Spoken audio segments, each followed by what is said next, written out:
Are you interested in lowering your blood pressure naturally? Well, my name is Tim Long. I'm the CEO of New Life Medical Centers, and today we're going to discuss a few ways you can naturally lower your blood pressure. What I'm about to talk about is not medical advice. You should always seek the advice of a physician provider. Even if you come into our clinic, you need to talk to the physician or provider on staff about your specific plan, because every human is different. There's no such thing as an average when it comes to humans. All this information we're going to discuss, I'm just going to hit some highlights and then stick the research and the doctors that we follow and listen to down below so you can follow those links yourself. And I would suggest actually following all these doctors because they're very informative about the newest changes and newest research that comes out. They're actually on the cutting edge of a lot of information with a lot of issues.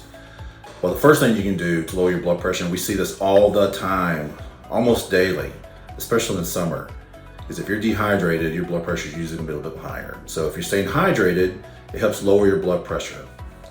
Another thing that we see a lot of is you hear about, cut salt out, too much salt. Well, in the standard American diet, there's way too much salt, but your body needs salt to live.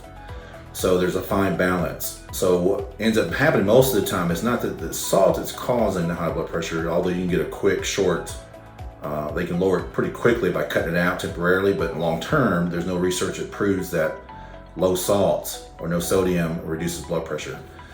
What they do find most of the time is you are low in potassium. So what we suggest doing is checking your magnesium, potassium levels, and electrolytes to make sure those are where they need to be. And usually once we get those where they need to be, the blood pressure, it helps the blood pressure. The third, which is probably the biggest of all of these, is metabolic syndrome.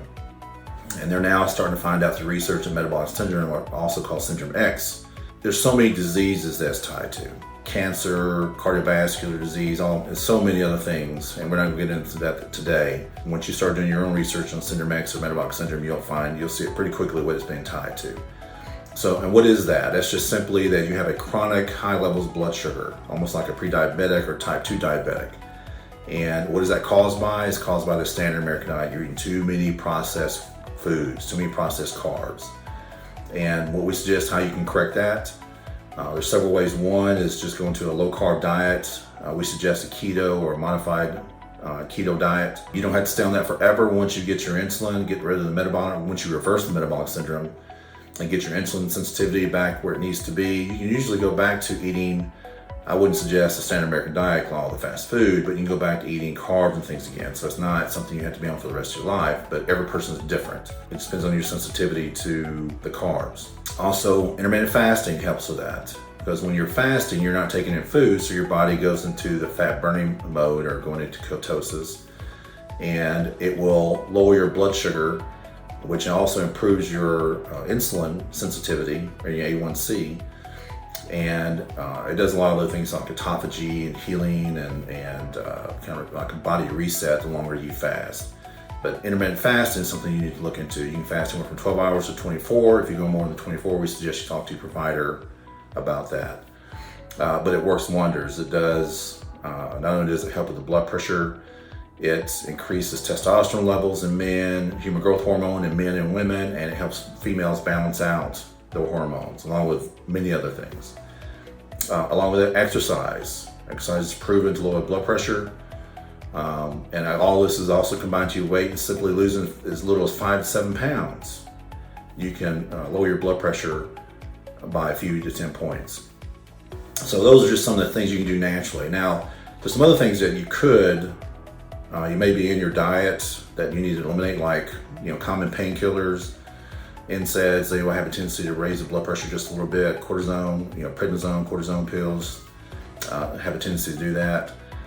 Even birth control pills, any type of, like caffeine, ephedra, any type of stimulant can raise your blood pressure.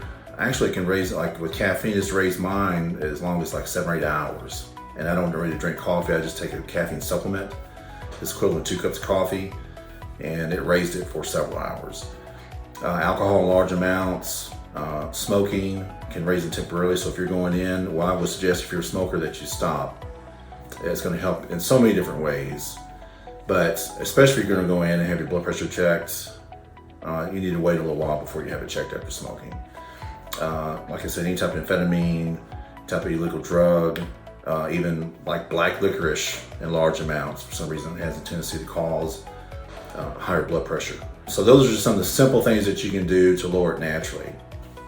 There's other things you can do, like anything that's a vasodilator, like L-arginine or citrulline, which you can get in certain foods that will help renew the lining of your blood vessels.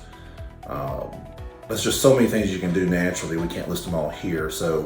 But we certainly believe that supports reducing medications if possible, preventing any type of future diseases. And if you are on blood pressure medications, our goal is to actually reduce those medications and get you completely off of them. So if you're interested in talking with a primary care physician that's not only does he treat the symptom, but they treat the cause, New Life Medical Center is for you. Give us a call.